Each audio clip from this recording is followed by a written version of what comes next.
যত সময় যাচ্ছে আরো নাটকীয় হয়ে যাচ্ছে সন্দেশখালীর ঘটনা। সন্দেশখালী থেকে গ্রেপ্তার করা হয়েছে উত্তম সর্দারকে এবং এর পরিপ্রেক্ষিতে প্রতিক্রিয়া দিলেন শান্তনু সেন। তিনি বললেন যে তৃণমূল আপোষ করে না অন্যায়ের সঙ্গে, তৃণমূল রাজধর্ম পালন করতে জানে, প্রমাণিত তৃণমূল অন্যায় মেনে নেয় না।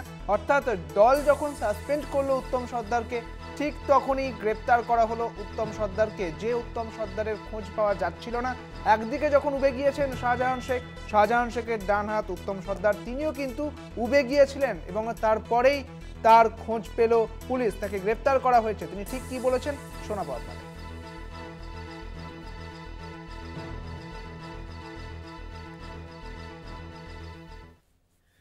তৃণমূল কংগ্রেসদের রাজধর্ম পালন করতে জানে এবং তৃণমূল কংগ্রেস যে অন্যায়ের সাথে আপোষ করে না, উত্তম সর্দারের অ্যারেস্টের মধ্যে দিয়ে সেটা আরও একবার প্রমাণিত হলো এবং উত্তম সর্দারকে দল থেকে সরিয়ে দেওয়ার পরে সেটা আরেকবার প্রমাণিত হলো।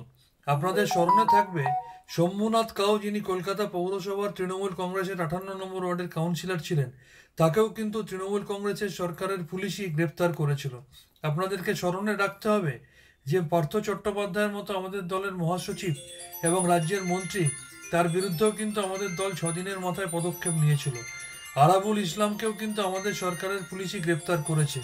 এটা বিজেপি নয় যারা দুর্নীতিগ্রস্ত মানুষদের মাথার পালক করে রেখে বেড়ায়, এটা বিজেপি নয় যারা ধর্ষকদের নিয়ে সোশ্যাল মিডিয়ার টিম চালায় অমিত মালব্যের মতো, বা যারা মহিলা কুস্তিগীরদের যৌন নির্যাতনকারী বীরভূষণকে সাংসদ করে মাথার পালক করে রেখে দেয়।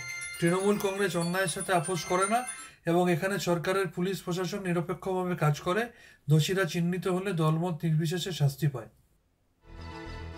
আপনারা শুনলেন শান্তনু সেন। তিনি বলছেন যে তৃণমূল অন্যায়ের সঙ্গে আপোষ করে না, তৃণমূল রাজধর্ম পালন করতে জানে।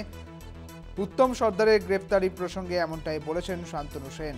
প্রমাণিত তৃণমূল অন্যায় মেনে নেয় না, তৃণমূল রাজধর্ম পালন করতে জানে, তৃণমূল অন্যায়ের সঙ্গে আপোষ করে না।